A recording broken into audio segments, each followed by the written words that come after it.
Welcome again विद्यार्थी मित्रों। आज मैं वी.डी. सिंह फ्रॉम विवेकानंद विद्यालय 12th क्लास जीव विज्ञान हिंदी माध्यम के चैप्टर नंबर 2 थर्ड लेक्चर के बारे में चर्चा करेंगे। यहाँ लेक्चर स्टार्ट होता है परागण से। परागण का मतलब होता है जब वनस्पतियाँ पुष्पोद्भवन करती हैं तो एक वनस्पति के पुष्प के परागकण जब दूसरी वनस्पति के पुष्प के स्त्री के सर्व या वर्तिकाग्र पर पहुंचते हैं तो इसे हम परागण कहते हैं। ये परागण उसी वनस्पति के पुष्प से उसी वनस्पति में हो या उस वनस्पति के पुष्प में से किसी दूसरी वनस्पति उसी प्रकार की वनस्पति में हो तब इसे परागण कहा जाता है। इसके आधार पर इसके प्रकार हैं। यहाँ परिभाषा दी हुई है, पराग कोष के स्फुटन से परागकणों का स्त्री केसर की वर्तिकाग्र तक पहुँचने की क्रिया को परागण कहते हैं। जैसे मित्रों यहाँ थोड़ा चित्र द्वारा बताता हूँ। ये यहाँ से परागकण मुक्त होते हैं और ये स्त्री केसर की वर्तिकाग्र है। यहाँ से परागकणों का यहाँ तक जाना ये परागण कहलाता है। केवल यहाँ से यहाँ तक जाना, अंकुरण करना, आगे बढ़ना, फलन करना, ये सब चीज़ें इसमें नहीं आएंगी। इसके 3 प्रकार हैं। एक स्वयुग्मन ऑटोगेमी जो सेम पुष्प में होती है, दूसरा सजातीय पुष्प यानी गेटनोगेमी, और तीसरा है परपरागण। परपरागण में हमेशा एक पुष्प किसी एक वनस्पति का दूसरी उसी प्रकार की वनस्पति के पास परागकण के पहुंचने की क्रिया को कहा जाता है। हम एक एक करके इनकी विस्तार में चर्चा करेंगे।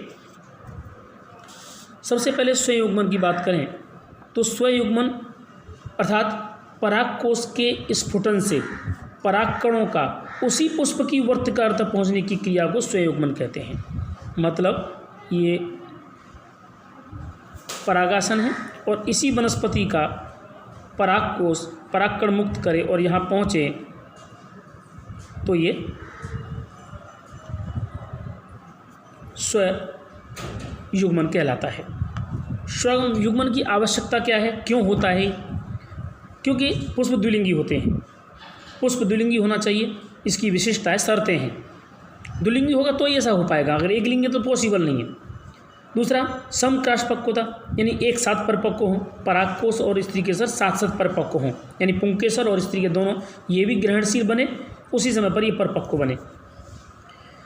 पुंकेसर एवं स्त्री केसर पास पास स्थित होने चाहिए, यानी जैसे मैंने ये चित्र बनाया यहाँ पास पास होनी चाहिए। ऐसा नहीं कि परागाशय यहाँ स्थित है और पुष्पासन ऊपर स्थित है तो भी नहीं हो पाएगा। उन्मीलता पक्वे मुदबदल डिस्टोगेमी। कुछ पादपों में 2 प्रकार के पुष्प पाए जाते हैं, अलग अलग प्रकार, जैसे उन्मील परागण पुष्प और अनुन्मील। उन्मील में ये पुष्प सामान्य पुष्पों के समान होते हैं परंतु पूर्णतः खिले होते हैं।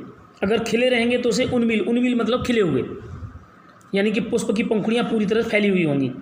लेकिन अनुन्मील में कुछ पुष्प हमेशा कलिका अवस्था में ही रहते हैं तथा कभी अनावृत नहीं होते। अनावृत नहीं होते मतलब जैसे इस तरह का पुष्प होता है एक कोमेलिना का, यहाँ पर ये पुष्प बंद रहता है हमेशा। इसके अंदर स्त्री के सर पुंकेसर होते हैं लेकिन ये पुष्प हमेशा बंद रहता है, खुलता ही नहीं, कभी खिलता ही नहीं है कभी, और अंदर ही अंदर यहाँ पर परागण हो जाता है। वर्तिकायक तथा पुंकेसर पास पास स्थित होते हैं, इनमें हमेशा स्वयुग्मन ही होता है, हमेशा स्वयुग्मन होगा क्योंकि अंदर ही अंदर है।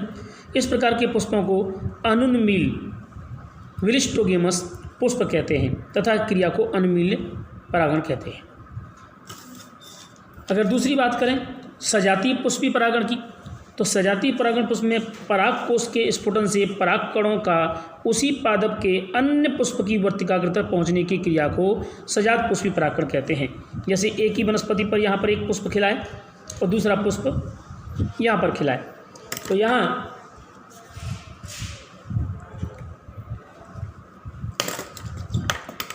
यहाँ के परागकण, इसके परागकण यहाँ आकर के यहाँ की स्त्री केसर की वर्तिका पर गिरें तो ये जो है सजात पुष्पी परागण कहलाता है, जो कि परपरागण जैसा होता है। सजात परागण क्रियात्मक रूप से परपरागण ही होता है किंतु आनुवंशिक रूप से यह स्वपरागण कहलाता है, क्योंकि आनुवंशिकता बदलने वाली नहीं है। एक ही जाति का पुष्प एक ही प्रकार का है। तो अतः सजात पुष्पी परागण एवं स्वयुग्मन को सम्मिलित रूप से स्वपरागण में अध्ययन किया जाता है। स्वपरागण के महत्व क्या है, यानी कि इसके कुछ महत्व होते हैं। स्वपरागण होना मतलब महत्ता है उसकी, इसके लाभ क्या हैं और हानि क्या है देख लेते हैं। लाभ है, परागकण नष्ट होने की संभावना कम होती है, क्योंकि पास से पास जाना है, पास से पास ही जाना है, इसलिए परागकण को नष्ट होने की संभावना कम हो जाएगी। परागकण की सुनिश्चितता अधिक हो जाएगी, यानी गारंटी के साथ पहुँचेगा ही पहुँचेगा। और वंश शुद्ध वंश क्रम पाया जाता है, यानी कि इसका वंश हमेशा जो का तो बना रहेगा, वंश में कभी भी चेंज नहीं आएगा, क्योंकि उसी वनस्पति के पुष्प हैं। वंश में चेंज कब आता है, जब कोई दूसरी वनस्पति हो। हानि क्या है, नए लक्षण नहीं आएंगे, यानी कभी भी नए लक्षण पैदा नहीं होंगे, हमेशा पुरानी की पुरानी बनी रहेगी, उसमें उद्विकास होने की संभावना नहीं रहेगी। रोग प्रतिरक्षा में कमी होगी, यानी कि एक प्रकार का रोग उसमें लग जाएगा तो सारी वनस्पतियों में लगने की संभावना है।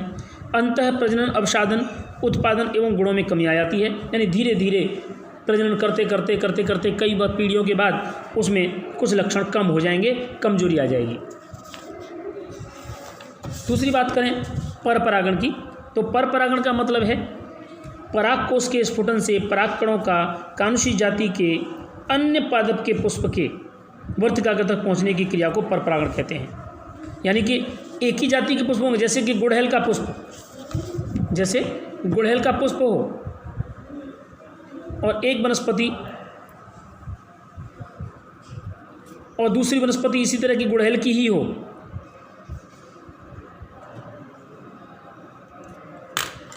और इस वनस्पति की दोनों गुड़हल हैं, मान लो दोनों सेम हैं,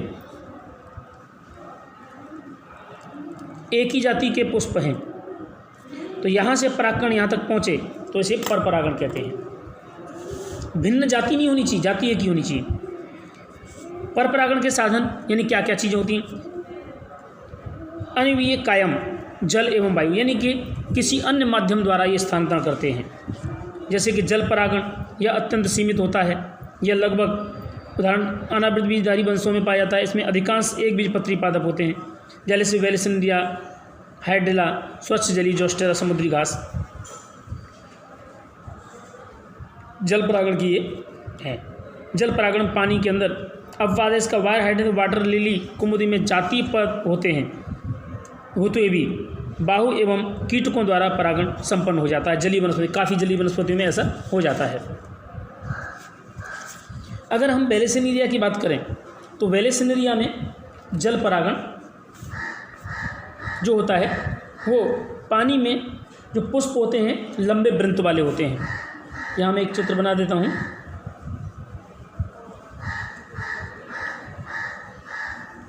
यहाँ पर नर पुष्प होंगे और इनके साथ यहाँ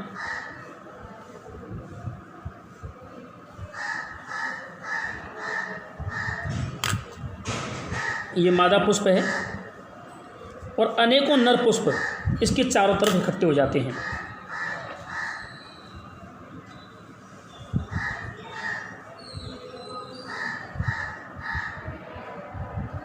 ये नर पुष्प हैं और ये नर पुष्प के ये नर पुष्प और ये मादा पुष्प इसके चारों तरफ इकट्ठे हो जाते हैं, अपने परागकणों को मुक्त कर देते हैं। जल धारा के साथ ये इसके साथ समन्वय में आ जाते हैं वेलिसिनेरिया में। इसी तरह से जोस्टेरा में, जोस्टेरा एक समुद्री घास है, इसमें समुद्री घासों में नर पुष्प जल की सतह के नीचे पाया जाता है। नर पुष्प एवं परागण के जल की सतह के नीचे तैरते रहते हैं और वर्तिकाग्र के संपर्क में आते ही परागण की क्रिया हो जाती है। इस प्रकार के परागण को अधोजल परागण कहते हैं, यानी पानी के अंदर, अंडर वाटर पॉलिनेशन। जल परागण पुष्पों की विशेषता, इसकी विशेषता खास करके याद रखनी है। परागकण लंबे फीते के समान जो पानी में आराम से तैरते रहें। पुष्प रंगहीन एवं गंधहीन, इनमें कोई रंग की और गंध की जरूरत नहीं है। और पुष्प मकरंदहीन होते हैं, यानी उनमें मधुरस नहीं होता है। और दूसरी बात ये कि पुष्प विशिष्ट घनता वाले होते हैं, यानी कि पानी में तैरते रह सकते हैं। तो ये जल परागण के बारे में। दूसरी बात करें वायु परागण, तो वायु परागण में देखें जल और वायु परागण दोनों अजैविक परिबल द्वारा होने वाला परागण है। वायु परागण की विशेषताएं, परागण में परागकणों की विशेषता, परागकण हल्के एवं चिपचिपाहट रहित होते हैं, हवा में आराम से उड़ सकें। पुंकेसर लंबे एवं अनावृत होते हैं, यानी कि पुंकेसर जो होते हैं वो लंबे होते हैं और उनके ऊपर आवरण नहीं होता। वर्तिकाग्र पीढ़ी होनी चाहिए और अंडाशय में बीजांड एवं एक बड़ा अंडक होता है जहाँ पर परागण की क्रिया संपन्न होती है पूरी। पुष्पागन में असंख्य पुष्प एक गुच्छे के रूप में होते हैं, तब इन्हें पुष्प गुच्छ कहते हैं, आकर्षण करने के लिए। जो इसमें भी वायु परागण में भी पुष्प रंगहीन और गंधहीन होते हैं, क्योंकि इनमें कोई भी रंग और गंध की आवश्यकता नहीं है, हवा के साथ उड़ने वाले होते हैं ये। एग्जाम्पल है घास, मक्का। मक्का में फुंदनी, टेंसिल, वर्तिकाग्र में वर्तिकाग्र होते हैं जिनसे परागणों को आसानी से ग्रहण किया जा सकता है। ये बहुत सारे गुच्छे के रूप में, तंतुओं के रूप में निकले होते हैं। और नर पुष्प ऊपर की ओर होते हैं, नर पुष्प ऊंचाई पर लगे रहते हैं और मादा पुष्प नीचे की ओर। इनकी व्यय होने की संभावना अधिक होती है।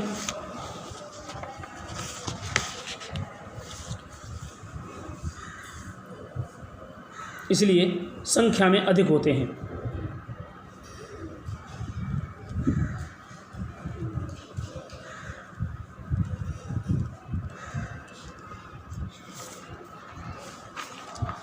दूसरी बात करें जैविक परबल द्वारा। जैविक परबल, वो अजैविक परबल द्वारा थे दोनों, अब हम जैविक परबल द्वारा परागण बताएंगे। तो जैविक परबल में परागकण में अनेक जीव सहायता करते हैं, जैसे मधुमक्खी, तितली, भंवरा, भाई चींटियाँ और अनेक सरीसृप वर्ग के प्राणी, गिरगिट वगैरह, छिपकली वगैरह, वृक्षवासी, कन्न, गिलहरी, बानर, मनुष्य वगैरह सब, मनुष्य भी करता है। परागकण होता है, इनमें भी लगभग 80% परागण मधुमक्खी द्वारा होता है। सबसे ज़्यादा मधुमक्खी परागण करती है क्योंकि उसे मदरस प्राप्त करना होता है।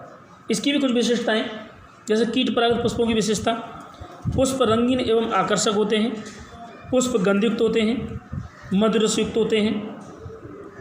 परागित पुष्पकर्ण, पुष्प में मकरंद यानी शहद या पराग का संग्रह होता है, जिससे कीटक उसकी मुलाकात लेते हैं। पुष्प परागण बड़े होते हैं, पुष्प पराग बड़े होते हैं। पराग यदि छोटे पुष्प हों तो उनमें संख में गुच्छे में लगे रहते हैं, इन्हें पुष्प गुच्छ कहते हैं। एग्जाम्पल साल्विनिलिया, एमोर्फोबलस, लंबोत्तर पुष्प 6 फीट का है एमोर्फोबलस, युक्का और अंजीर। ऐसे अनेक पुष्प हैं जो रंगीन होते हैं। पुष्प रंगीन होंगे, आकर्षक होंगे, मधुरयुक्त होंगे।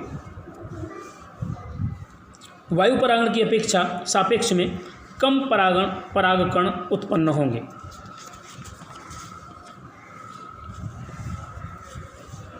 तो ये परागण की क्रिया करते हैं।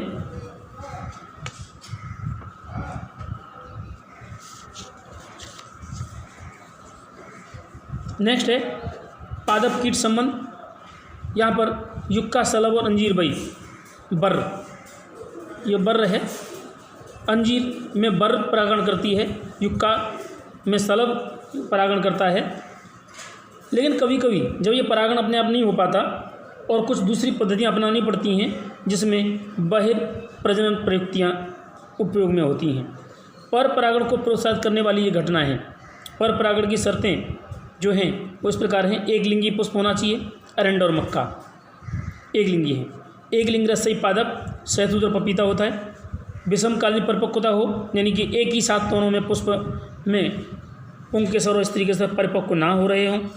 वर्तिकाग्र एवं पुंकेसर के मध्य वाला भाग उत्पन्न हो रहा हो, यानी उनके अंदर अंतर हो। जैसे स्त्री केसर की वर्तिकाग्र यहाँ पर है और पुंकेसर यहाँ लगे हुए हैं, तो ये ऊपर तो नहीं पहुँच सकते। तो विषमता ऐसी नहीं होनी चाहिए। अगर ऐसी होगी तो हमें ये कराना पड़ेगा, कृत्रिम। दूसरा है स्व उष्णता या स्व असानन्यता यानी कि असमानता हो, वर्गीकरण द्वारा स्वयं के व्याकरणों को ग्रहण करना, स्वयं के ही उनको ग्रहण न करने की वजह से इस तरह की पद्धति अपनानी पड़ती है। अब यहाँ देखिए पर परागण के महत्व। तो पर परागण से लाभ और हानि दोनों हैं। लाभ हैं, संतति में नए लक्षण की प्राप्ति होती है, यानी दो अलग अलग वनस्पतियों का समन्वय होगा तो नए लक्षण प्राप्त होंगे। भिन्नता आ जाती हैं जिससे उद विकास की संभावना बनती है, नई जातियों का विकास होता है। हानि है, परागकणों के नष्ट होने की संभावना अधिक होती है। साधन पर निर्भरता, अतः सुनिश्चितता क्रम, कभी कभी अवांछित लक्षणों की प्राप्ति हो जाती है, यानी जो नहीं होने चाहिए ऐसे लक्षण भी कभी कभी आ जाते हैं। तो मित्रों, परागण की क्रिया पूरी होती है। यहाँ पर हम इसे विराम करते हैं लेक्चर को। Thank you.